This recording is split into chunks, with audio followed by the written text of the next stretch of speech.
Anthropological Airwaves is the official podcast of the journal American Anthropologist, whose main offices are located on the traditional and ancestral territories of the Anacostan and Piscataway peoples. The Anacostia and Potomac rivers have long been places of trade and gathering for indigenous peoples, and Washington, D.C. is now home to diverse indigenous peoples from across Turtle Island. American Anthropologist has published articles throughout its history that have taken knowledge from indigenous peoples for a scholarly audience and has not required its authors or editors to be good relations to indigenous peoples and communities. Acknowledging territory is only one step in repairing relationships between anthropologists and indigenous peoples. The editorial collective of the journal is committed to deep listening and engagement with indigenous scholars, peoples, and communities to explore ways to be a better relation. Parts of this episode were edited and produced from the traditional territories of the Catawba, Waxhaw, Chera, and Shugari peoples, and specifically in Charlotte, North Carolina, a city located on the traditional crossroads of two indigenous trading paths, the Occaneechi Path and the Lower Cherokee Traders Path, which facilitated the extensive trade network of Cherokee, Catawba, Saponi, and Congaree peoples prior to colonization. While many descendants of Chera, Waxhaw, and Shugari communities eventually joined the Catawba peoples, today the Catawba Nation continues to thrive as a federally recognized tribe located less than 1 hour south of where this recording took place.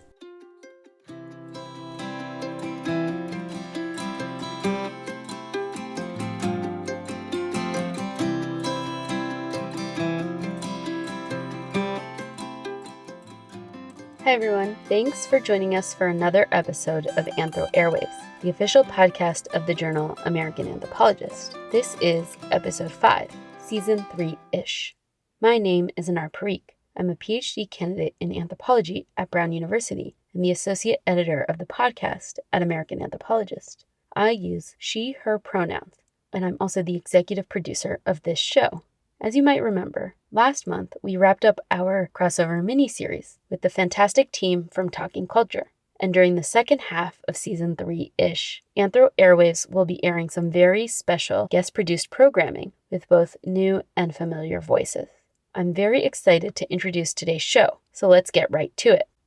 Anthropological Airwaves is pleased to present Voices to Remember, a conversation between Massimo Squillacciotti, Emeritus Professor of Anthropology and the founder of the first Italian course of Cognitive Anthropology at the University of Siena, Luciano Gianelli, Professor of Glottology and South American Indigenous Languages at the University of Siena, and Paola Tine, PhD candidate in Social Anthropology and Development Studies at the University of Adelaide, South Australia.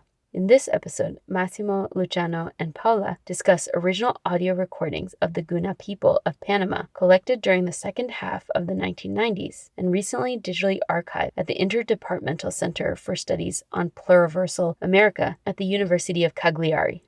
This episode was originally recorded in Italian, and we are excited to be able to make both the Italian version and a dubbed English version available to Anthro Airwaves listeners. To begin, Massimo, Luciano, and Paola will talk about the making of these archives before proceeding to discuss selected original recordings from the archive itself. The conversation between the three guests is rich with details and context of Massimo's 4 decades of experience working with the Guna people, of Luciano's efforts to translate the material in collaboration with local researchers, and Paola's questions of indigenous inclusion, agency, and reciprocity in anthropological and archival work. We think there's a great deal listeners might take away from this episode about multi-generational stewardship of archival materials that is grounded in careful and relational praxis. If you are interested in learning more about this project, Massimo, Luciano, and Paola have provided a more detailed note about transliteration, data collection, and publication, as well as a selection of images and a list of references to accompany the episode transcripts. These supplemental materials are available on the episode page, located on the Anthropological Airwaves section of the American Anthropologist website. Links, as always, will be included in the show notes. And with that, I'll turn it over to Massimo, Luciano, and Paola.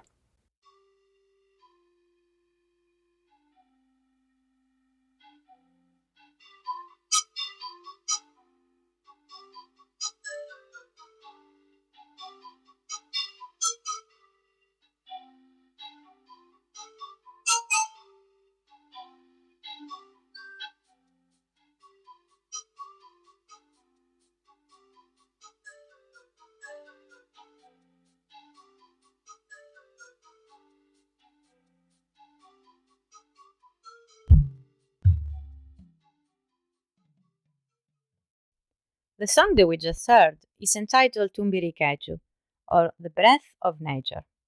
It is a traditional Latin American motif, and it is performed here by the Guna musician Marden Paniza, with his group, the Barnaba Project. This song introduces us to the theme of today's meeting with anthropologist Massimo Squillacciotti, who has conducted field research in Gunayala, and with linguist Luciano Giannelli, who has translated the local songs.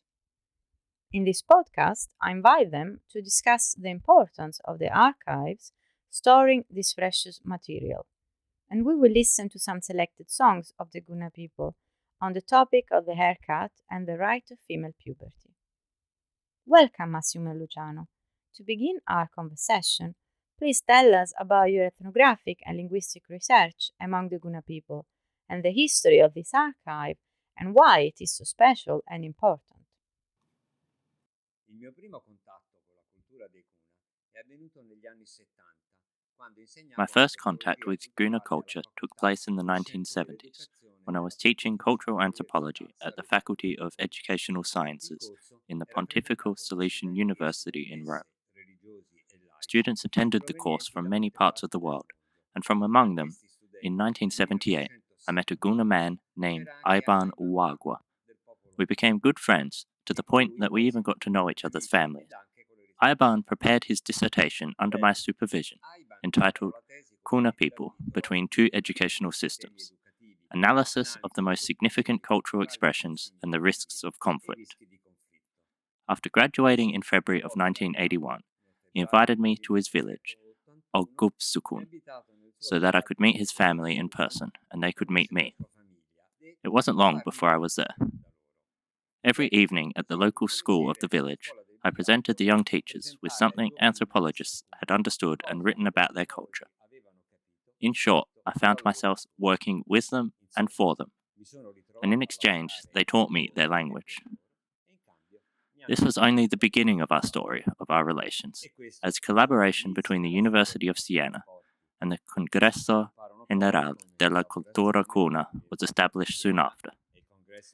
In 1997, the Saila Dumat, which is a title equivalent to that of leader, Carlos Lopez and Iban Uwagwa came to Siena for a seminar on oral tradition, presenting the chants of the Guna resistance, where what we translate as chant they actually call treaty or path, Igala in Guna. This performance, undertaken in a university classroom, revealed how the Saila remembers history. This is subsequently interpreted by the Arga, an assistant spokesperson who explains the historical facts with comparisons with the problems that the Guna people are once again experiencing in contemporary times. Thus, these songs are passed from generation to generation because they always support the struggle for life in the spirit of the native people. Here, my personal relationships had changed into something else, with a transition towards the institutional level, which was marked with the help of colleagues and students from the University of Siena by the establishment of a Center for Studies on Indigenous America, or CISAI. The CISAI developed a website for the publication of materials and documents developed in research and study. Since 2017, the CISAI has hosted an organized archive of these materials. And by archive, we mean the orderly and systematic collection of acts and documents whose conservation is considered to be of public interest, and perhaps with a specific theme or field of study and research. There are various types of archives that exist, but most can be characterized in two ways. One, the library-type archive, old-fashioned so to speak, these days equipped with IT resources. Or two, archives like the CISAI archive, which is present in two locations. Firstly, in a reserved space at the CISAP site, which is the Interdepartmental Center for Studies on Pluriversal America at the University of Cagliari. Secondly, in an autonomous space or domain on academia's international platform. Both of these archives are static, insomuch that they are limited to collecting the material elaborated and produced by the Center in the course of its activities. These are the years ranging from 1998 to 2017. after which the Chisai stopped operating. Today, the archive is in digital format, which allows for the conservation of materials that can be consulted remotely, that which, over time, would deteriorate if recorded on other media. Furthermore, a comprehensive ethnographic archive is a place of conservation and development of research, because it allows access to digitized materials of different formats, textual, audio, video, and the support of a critical apparatus, such as cards, indexes, concept maps, etc. It is therefore a complex archiving system whose access is granted to researchers who want to be part of it, following two principles: the principle of reciprocity and the ethics of form. By this, I mean the respect and protection of intellectual property, including that of subjects who have been involved in data collection, whether indigenous people or local institutions. With regard to these issues, I want to move now to introduce our work entitled Ied Namaket, literally the Song of the Tonsha, which accompanies the rite of female puberty among the Guna. This is now available on the Chisai archive at the Chisap site with three types of documentation: the text of the song, the audio track of the song, and critical sections with linguistic and ethnographic discussion. Following the principle of reciprocity, in the past years we have collaborated with indigenous cultural organizations and trained both their researchers in Panama and our researchers in Siena, again with the collaboration of Iban Uwagwa and other Guna operators. We then started a fruitful discussion on the research at Guna Yala, on the writing of their mother tongue language, producing and experimenting with didactic material for teaching and learning the language, working in particular with the teachers of Guna Yala. With the other principle I mentioned, the ethics of form, we mean not only the accompaniment in each document of the complementary data concerning the how, where, when, who, etc., but above all the recognition that the collected materials from the field are the property of the Guna people, and as such, their dissemination is bound by legal and ethical considerations, which, to some of these documents of oral tradition, is managed by the masters and managers of the traditions themselves. This is the case in the publication of I Canti della Resistenza Cuna, translated as the Chants of Resistance, which I mentioned earlier, which, in agreement with the Congresso General della Cultura Cuna, is now available on the Chisai archive on Academia. A different discourse takes place on those songs that we can define as for public use, whose memory also passes through and depends on who, where, and how the song is listened to.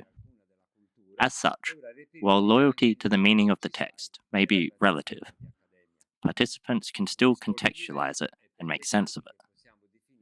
This is the case of the Song of the Tonsha, Ied Namaket, that accompanies the rite of female puberty, which we have also published and made available.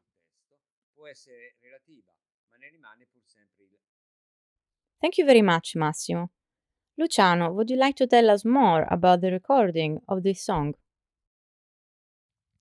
The song was collected on magnetic tape by Antonio Rauta Oran from the voice of Teresa Perez on the island of Tupir, or Tupile, in Guna Yala, in the second half of the 1990s. Oran drafted a rather free translation into Spanish, which is stored within the protocols on the website and in a printed publication. The long work on the text of the song, Ied Namak, began in 1998. This work, first of all, consisted in the writing of the song's text, using the official orthographic system developed by the Guna institutions, in a strict phonetic transcription by Beatrice Pacini, directly from the recording. All of this allowed for the morphological transcription of the text, using the interlinear translation technique as faithfully as possible to the orally performed chant. And from this, it was possible to make a translation of the text into Italian, while attempting to maintain its poetic nature. The delicate operation of morphological transcription, which presupposes the exact understanding of the sentences in detail, was carried out with the collaboration of Antonio Rauta Oran, Iban Uagua and Jose Anel Coleman. The same is true for the complex explanatory notes that accompany and decode the text, for which Iban Uagua also directly consulted with expert local singers, Saila, not being able to get back to the original source, as Teresa Perez, the expert in singing and haircutting, had in the meantime passed away. However, Oran and Perez ensured that the interpretation was accurate, considering the fact that these chants contain specific terminology that is understood at a high level, that of the initiated, which is semi-cryptic on a linguistic level, and is often not even clear to the native speakers themselves. Like Oran, most were not initiated, so to speak.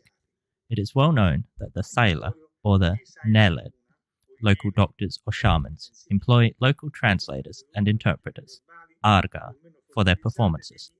As I mentioned, the various transcriptions of the texts and their translation into Spanish and Italian are accompanied by explanatory protocols, both from a linguistic and content-related point of view, and by an ethnological introduction. According to the custom of Guna people, the entire work, while taking into account in a separate document the contributions of people in various capacities, is attributed to a broad community authority, and the copyright is of the Guna people. Precisely for this last principle of community authority of the cultural product, and for the jealous defense that pre-Columbian societies, and the Guna in particular, have of intellectual property, the handling and processing of materials by Italian personnel, which was formally implemented in joint work with the Guna themselves and their institutions, constitutes a very rare example of inter-ethnic collaboration. It is obvious that operations of this kind, involving transcription, translation, and analysis, are essential for handing down an oral production text in a correct and complete form, and it is good that these materials are now well protected in a digital archive, which allows for the transmission of the oral performance into recorded audio and translated text, where the performance would otherwise be ephemeral.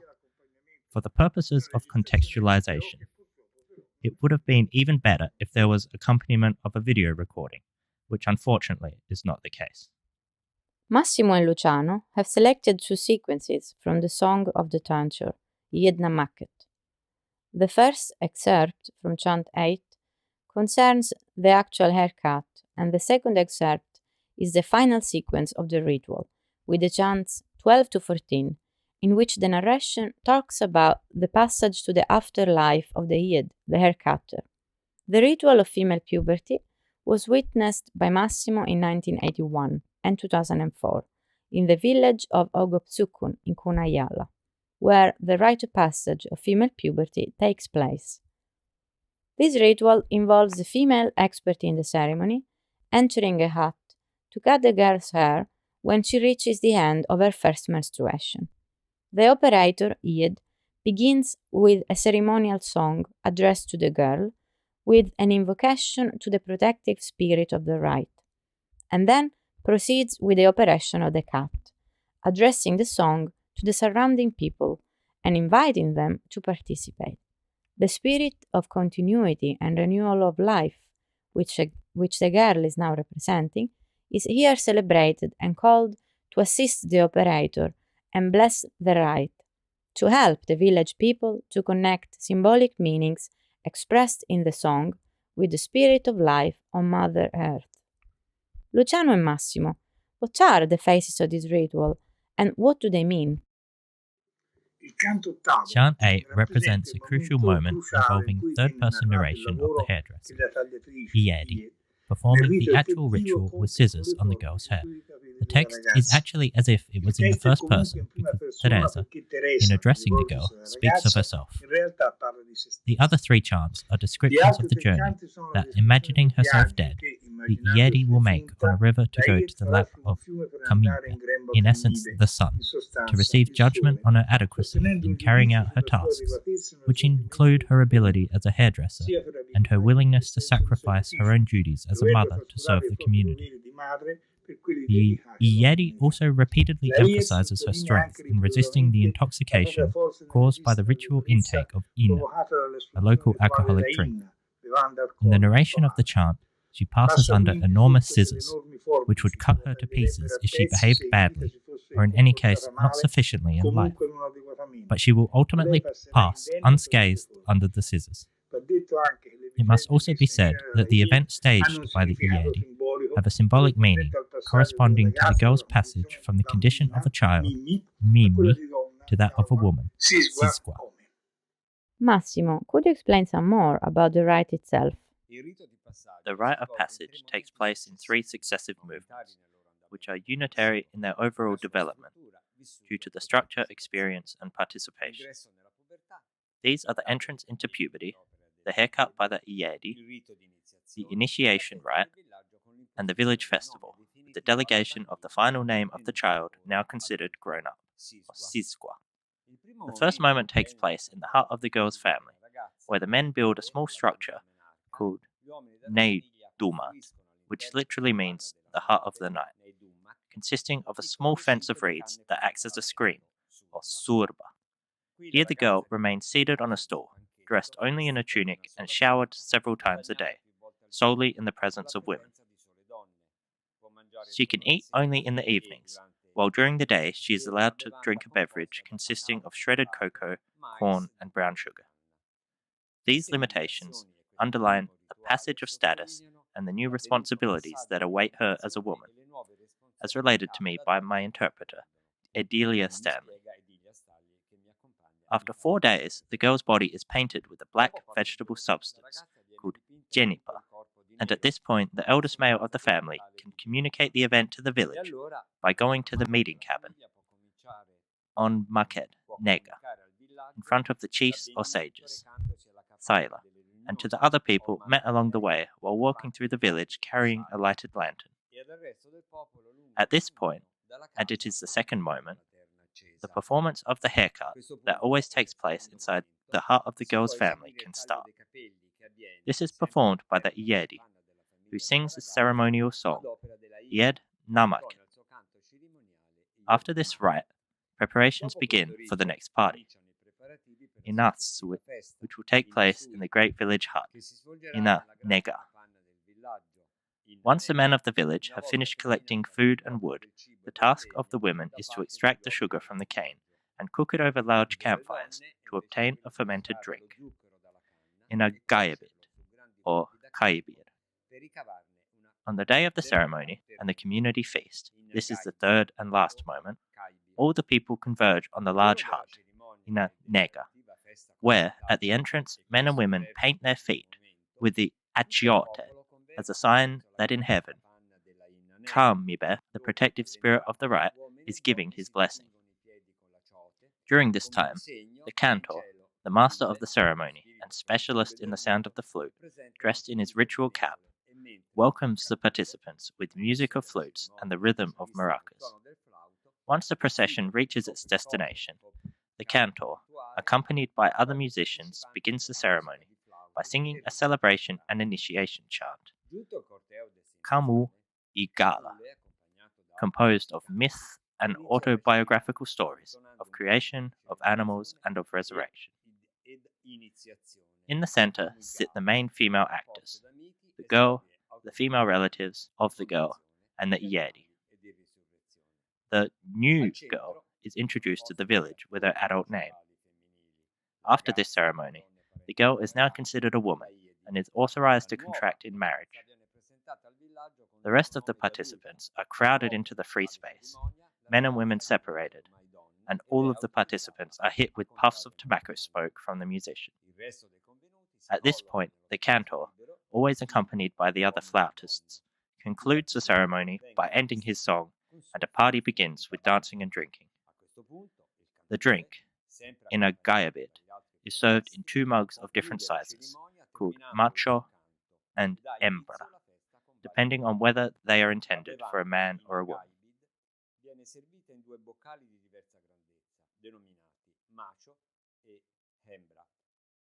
Patio y cala se baka gole ani kaya burpai nakwe mai olo kamu bai nakwe mai kaya burbadi na ye Yedur nega dar pilli kam papali dar mayesi guali guaye. Baba dio ikaragi olo ulu nuen megide. Olo ulu watam ke mai olo ulu suidam ke mai. Olo ulu di olo pantela gana inakwena olo panter tu gani makkena ur makkena iye. Olo panter tu gani maina iye. Olo burwa pina le guane gase mai pa olo panter memme makkena ikwaye. Ye desde nega dar bali soge sigwa. We have listened to the song of Chant 8. I will now read the translation of the song. She dances with the others in the center of the enclosure, which is like a nest, telling the drinks that she consumes that they will not prostrate her and that she will soon be sober again. She hugs her friends around, who laughs happily. She says she really feels like she is the hairdresser of the village while moving in her chair. She cuts the hair of the young girl. The falling fill her womb. She says that she does not know the girl well, but that a new name will now be given to her by the counter. She has now begun to cut her hair. While she drinks, she talks. She's fully aware. And she moves towards the counter, turning the golden cup of the drink in her hands. She sharpens her awareness and tells her friends that with her scissors she has penetrated the soul of the girl. Now she knows her well. The drink makes her lose her balance. She almost falls over, but she will be stronger than the drink. The song consists of a poetic description made by Teresa Perez about the operations that the Ieri, or haircutter, which is an important institutional Guna figure, and other people perform in the ceremony of initiation of the girl at the moment of her menstruation. These songs end with a powerful description of the visions that the haircutter, here Perez herself, has of her future, including the afterlife. The text, in verses, usually separated by markers, was divided by the editors into 15 short sections, which we can define as chants, which are actually interspersed with extended pauses, therefore extending over a long period of time. The overall song is a representation of overlapping events, with a non-narrative trend alternating between memories and forecasts, and therefore with varying and recurring spatial locations. However, there is a progressive or logical trend, better said, spiritual progression, from the moment one leaves the private house to the journey after death. At the beginning, the cutter described herself in the act of leaving her home and her children, which is a sign of the self-denial of her private life, to go to the Ina Nega, which literally means house of celebration and drink. So she leaves the private house to go to the house of the cantor, the flute player, where other people also join her on her journey to the ceremony. Some animals that are considered custodians are also brought to the surba, where a dance takes place. In chant 5, the narration moves back to the place of the Ina Nega, with the use of the expression refreshing oneself, in a metaphorical sense. Here, the term buibu could be an allusion to the practice both of the ritual fumigation in the ceremony of the party before drinking, as a screen to drunkenness, or else it could refer to the Ugobet chant to control drunkenness. Then the story moves back to the surba, where the haircut can start, with the contribution of the Ieri. Here again, similarly to chant 7, there is a tense debate, protracted until the end, between the Ieri and the beverage Ina, when the hairdresser declares her wisdom. The verses of chant 8, which we have just heard, summarize the events occurring in the surba. There, people sing and dance, and a lot happens during the central and essential moments of the haircut, while the delegation of an adult name to the girl at the center of the rite will be held with other actors in the Ina Nega.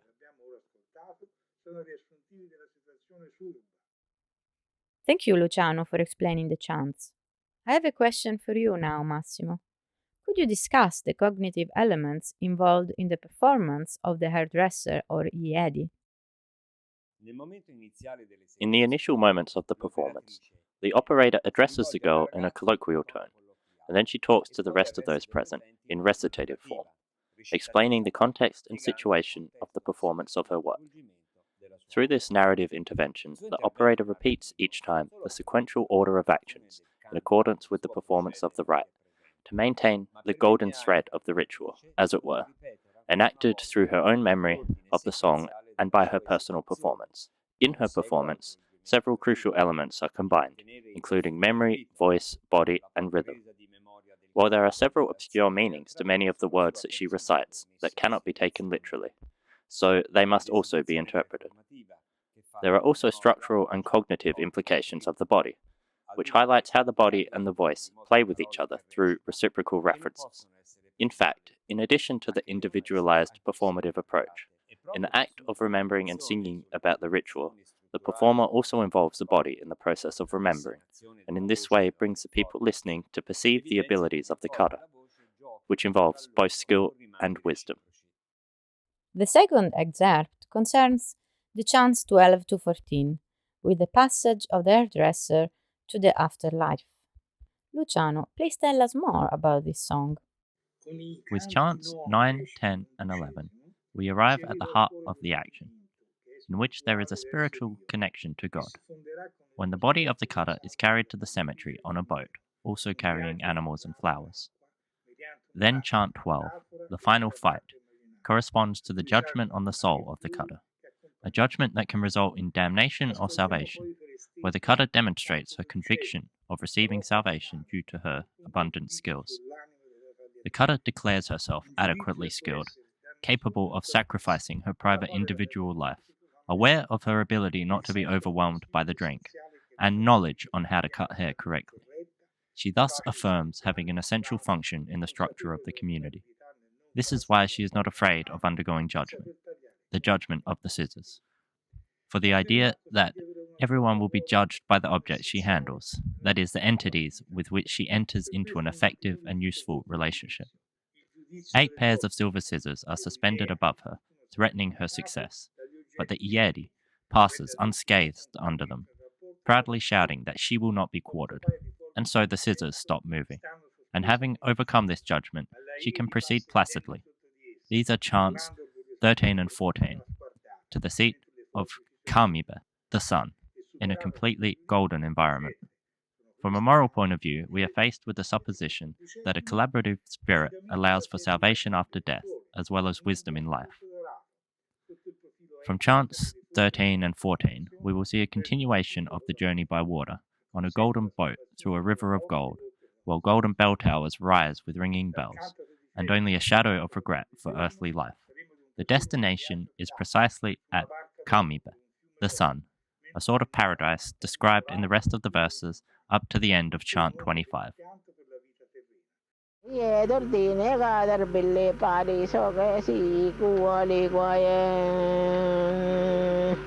Yaba kila ganti banga alle imai deu surba dar pille bare kwae ye dule dar pao de si soge kwae ne ga billi kana be ga bela bali soge si kwae Tio igala bana o dice bakka kwale tio igala ba olo ulo nu etkina o olo ulo anga I makke mai Ibidula kani mai mai ibidula kan weli kumai olo ulu nukko hine e olo bander tu bai mai nai kwae pela kali kwale kali purba kwalo bander tu bai mai nai tio igala bali iye durdine kadar pille bali darsoke nai tabakila ganka iye durdo nai kwae We have just listened to chants 12 to 14. I will now read the translation of the songs. She is about to fight with the scissors. She is at their threshold and shouts, "Delicate silver that you hold tightly, tinkling, here I am." She opens the door. The scissors hang, shining on a golden thread. The cutter observes. The scissors creak. The cutter risks being quartered, as often happens to inadequate cutters, and the soul must save the body. 8 pairs of scissors are suspended. The cutter says, "Stand in front of me and grow." But they suddenly stop, and the cutter says, "I'm coming to you. I feel the girl's soul. The one who cut her hair to perfection comes." And she says, "You will not tear me apart. You will never tear me apart." In chant 13, the hairdresser says that she has penetrated the girl's soul. The scissors are behind her, following her threateningly. She moves towards them, and she tells them that she will get on a boat and that she will travel toward the Supreme Father, the Sun. Her friends ask her if she really wants to live for the afterlife, leaving her children behind. But the cutter moves on to embark on a golden boat on a river of gold. She's going to Camibe, the sun. She looks at him, looks around him, and the golden bell towers rise up. The river of gold flows, frothing. The golden bell towers ring. The golden flags wave. The hairdresser observes. Finally, in chant 14, she proceeds, without thinking about the house she's leaving, without regrets for abandoning her children. She has now arrived to Camibe's place. The golden boat stops. She goes down a golden staircase, in a dance. She thinks that she will not return. She goes to Camibe. She has opened the door. She enters, and there is a shiny, worked gold chair. She sits down, then swings in a hammock, and then she stands, still, in front of Camibe.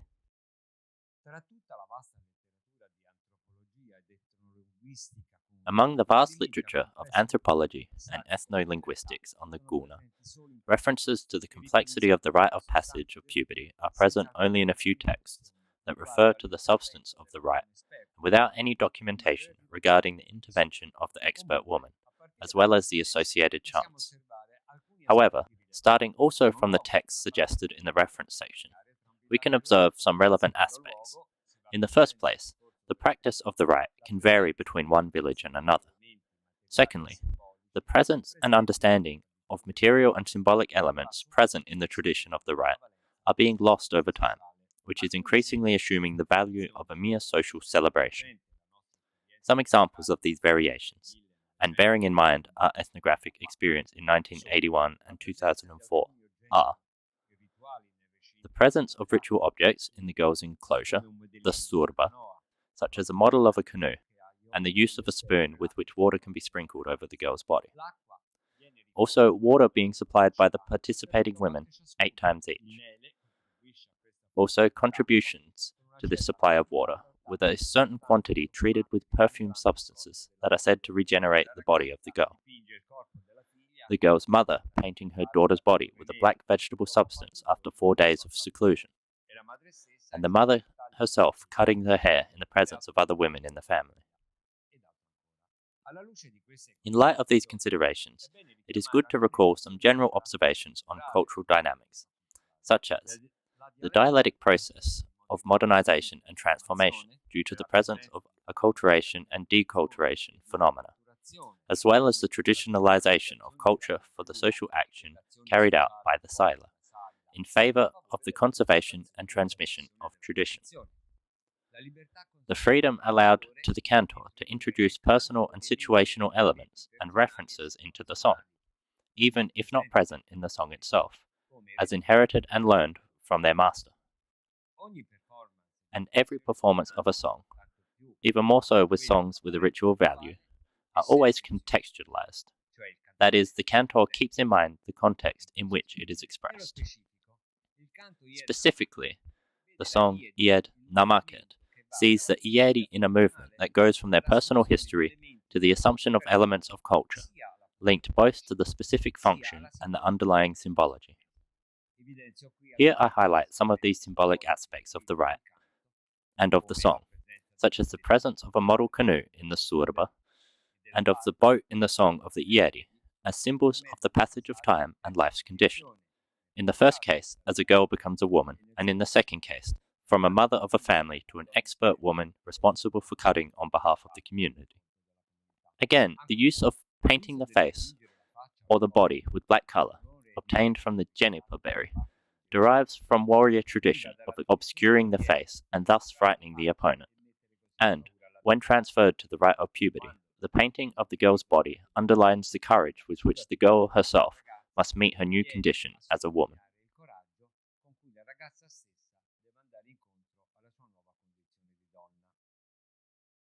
There is a risk, as you say, Massimo, that both the recordings and the background knowledge of the context of indigenous performances, such as these, are being lost over time. This further demonstrates the importance of archives such as this one for preserving these cultural histories that otherwise might completely disappear. The symbology that you have pointed out also reinforces why anthropological analysis can be so important for investigating and understanding the underlying meanings of such rituals. Luciano, is there anything else that you would like to add? I would like to conclude by underlining some aspects, albeit already mentioned, of our work.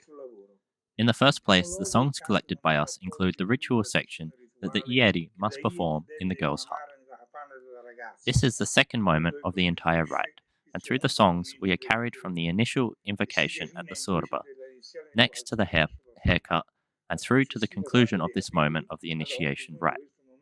Secondly, I insist on the fact that the language of singing is characterized not only by its specific terminology, but also develops itself at a higher and semi-cryptic linguistic level that is not clear to native speakers themselves, as they are not initiates, so to speak.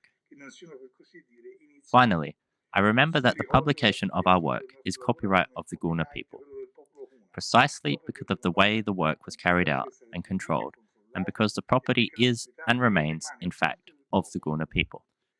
I would now add some considerations that I consider important regarding the general theme of this work on the digital archives of Indigenous America. In our Chisai archive, we present the transcription of the song, together with vast critical apparatus, in addition to the audio recordings of the song and the anthropological analysis of the rite.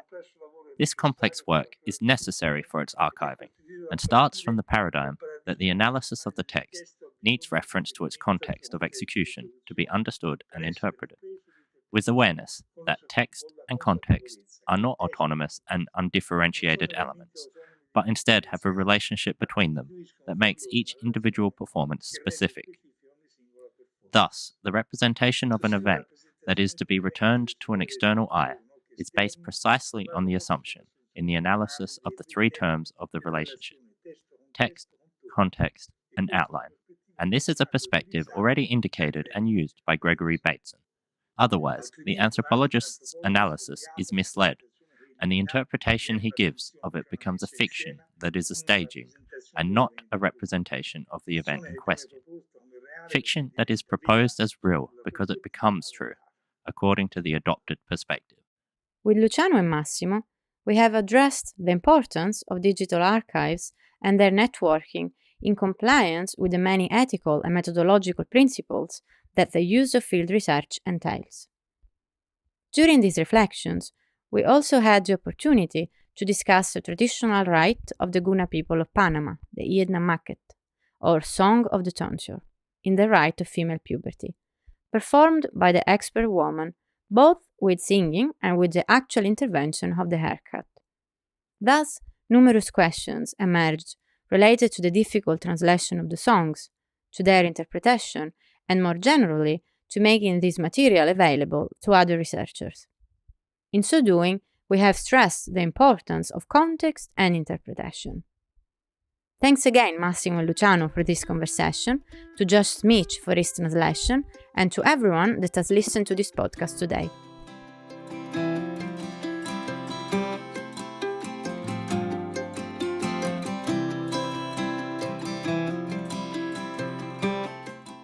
The Thank you for listening to another episode of Anthropological Airwaves. We'll be back in your ears next month with more great anthro audio. This episode was hosted, produced, and engineered by Paula Tine. The episode was translated into English by Paula Tine and dubbed by Josh Smeech. Special thanks to Jacqueline Lacey, Keisha Supernant, and Sharina Feliciano Santos for additional editorial guidance. The intro and outro music you hear is Waiting by Crowander. As always, closed caption versions of the episode will be available on the Anthropological Airwaves YouTube page and full transcriptions on the American Anthropologist website, where you can also find a trove of supplemental content to go with the episode you just heard. Links to both are included in the show notes. If you enjoyed this conversation, be sure to subscribe to Anthropological Airwaves wherever you listen to podcasts. And don't forget to rate and review us wherever you listen to Anthro Airwaves. A 5-star review in particular will help other listeners find the show. We would also love to hear from you in general. If you have feedback, recommendations, or your thoughts on recent episodes, send an email to amanthpodcast@gmail.com. You can also reach out to us on our Facebook page, Anthropological Airwaves, or on Twitter with the handle @AnthroAirwaves. Find links to all of our contact information in the show notes and on the Anthropological Airwaves section of the American Anthropologist website.